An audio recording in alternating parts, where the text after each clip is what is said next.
All right, back at this transaxle project, trying to replace the side cover on this 420 differential. The first thing we need to do is we need to take the brake drum covers off.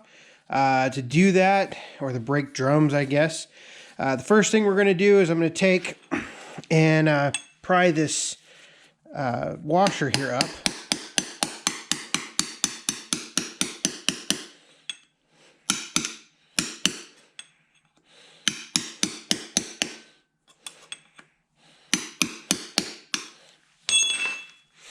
And I like to switch after I've got it pried up. I like to switch to a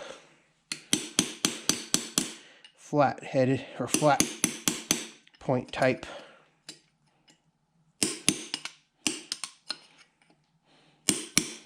My aim's terrible tonight.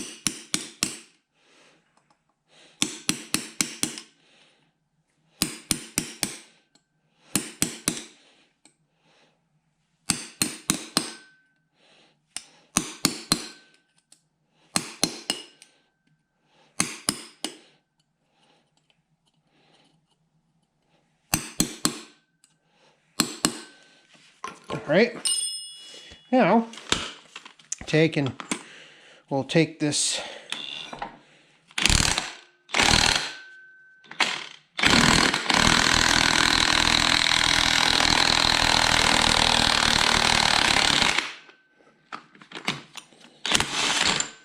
boy, that doesn't excite me with how much rust is on there.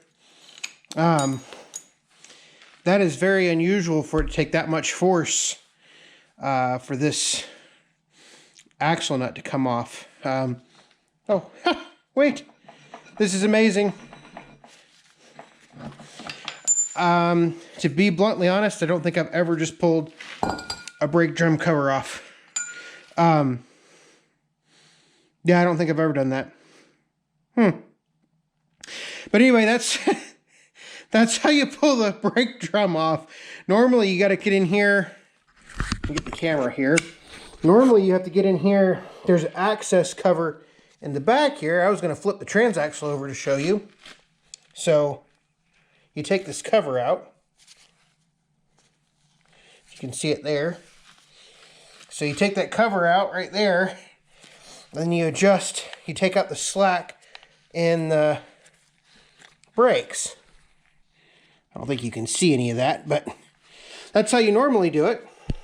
And you didn't have to do it that way this time. So I'm going to go ahead and get the other brake drum off. That's probably the one that's going to require, 40 minutes of my time to get off. And then as soon as I get done with that, we'll finish taking the brake system apart, and then we'll take the axles and axle tubes off. All right, well, the other side came off pretty easy. I'm just going to take and throw all the parts there in the drum, the brake drum right there. What you can do is, next thing you need to do is you need to take the brake drums off. The easiest way to do that is to go ahead and release all of the tension on the, if I can ever get it going the right way here. Release all the tension on the brake drums themselves as much as you can. And then, might need to go get a screwdriver or something. A lot of times you can just pull them apart like that. And so that's the tension mechanism for the brakes. You basically, it just slides on there, and there's nothing to hold it in place. And if you twist this outer in, it adjusts the shoes. So that's how that system works. And then, unfortunately, seems like this is really tight in there. Let's see here.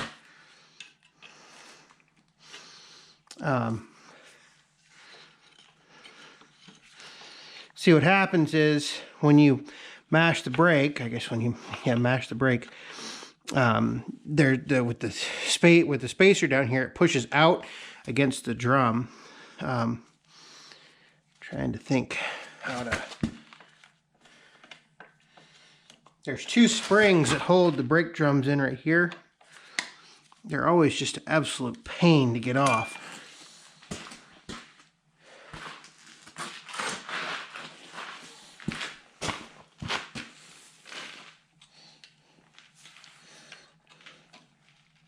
There we go. Once they come off, it's super easy. So there's one brake pad. And then the other one is still on there.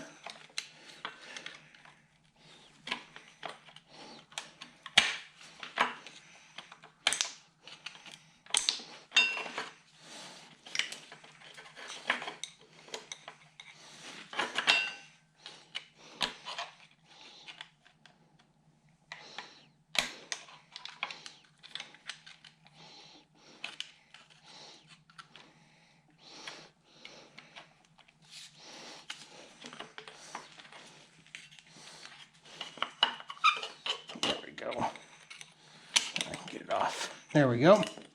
And so those are the two springs that hold the brake pads in, or brake shoes in.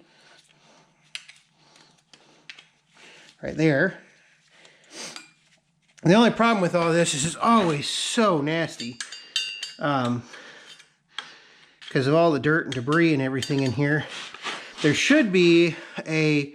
now the early machines, early 200 and 300 series machines didn't have a foam protector back here to keep debris and everything out. And it was actually an early release product improvement that they have this foam pad that sits in there and basically keeps all of the debris from coming through where my finger's at right there.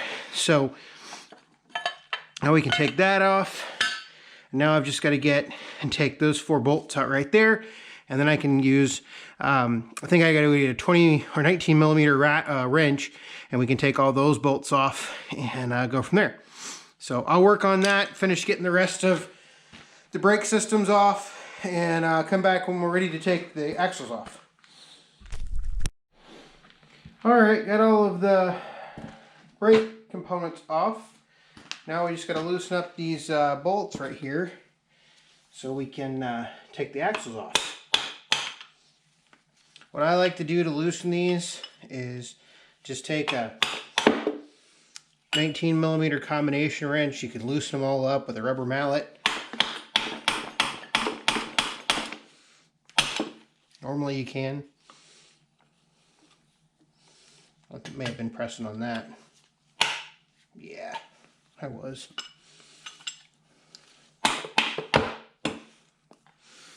We'll go ahead and do the other side.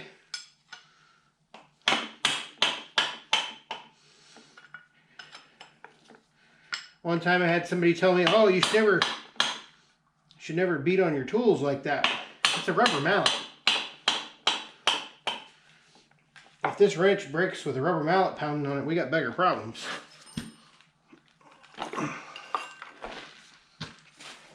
Okay, so just keep going.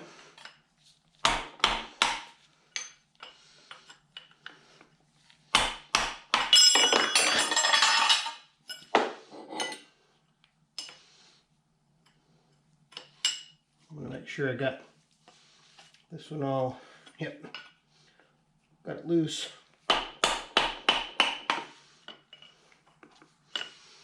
Okay, just a couple more. Oops, going the wrong direction.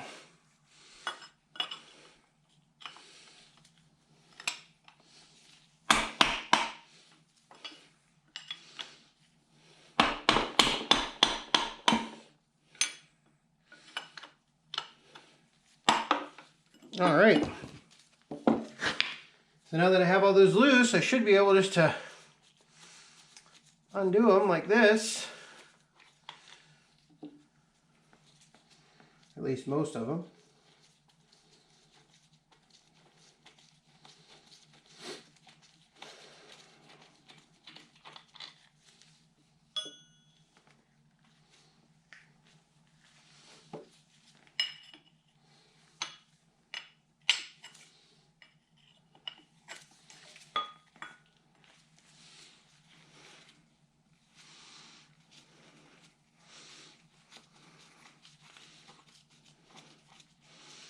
I'm just going to take, well, I'll go ahead and do one side. That way, I can't remember if I showed this on the first video or not, where I took one of these apart.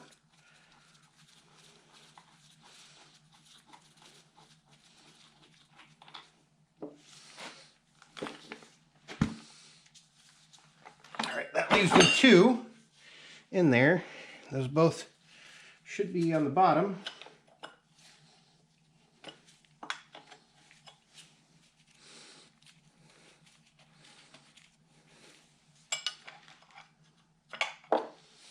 Now I'm going to go ahead and take off the lower of the two first.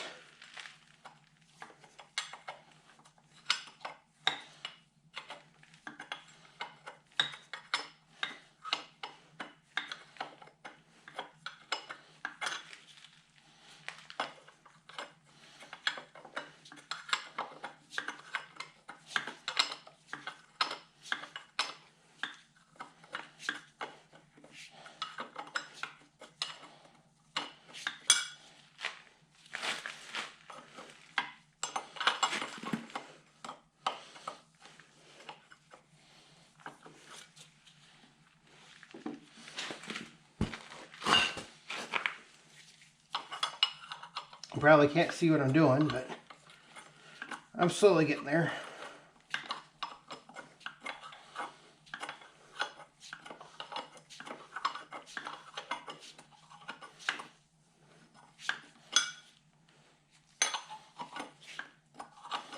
It's just in there tight enough to create problems.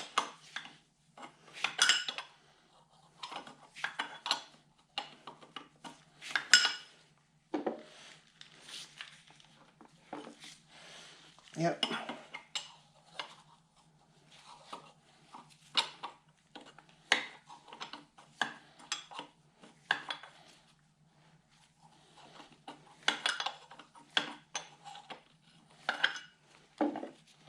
There we go.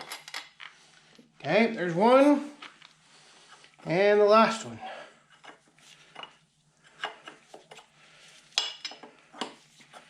Now that I can see what I'm doing, I can use the wrench.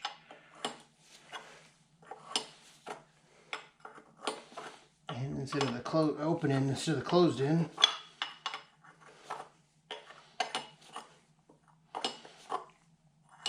It's terrible these are 19 millimeters because I have ratcheting wrenches, you know, the common set of ratcheting wrenches up to 18.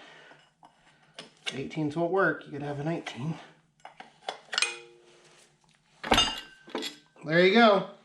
That's the last one. Now we're going to rotate this down, and we should.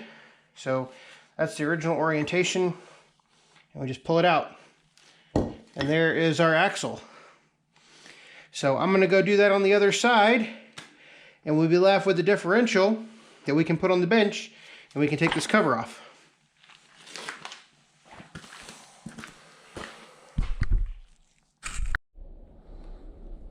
All right, so got the axles off and everything, and made a mess in the process, got some fluid on the floor and everything. But what we're going to do is we're going to let that drain overnight. That way all the as much of the hydraulic fluid out of there as much of the hydraulic fluid out of there as possible. So we're just going to leave that there, and got a couple other things to show you, and that'll be that's it for this part of the project. So here are my parts. These are the two small seals that I'll need for the two input shafts right there. And then here are the axle seals that I will need to replace on the transaxle itself for the axles. So that's what we're going to use. These seals are M48949, and then these are the axle seals are M48934. So those are the seals that we need. Also need to get a gasket for the transaxle itself, so I'll work on that, and I think that should be it.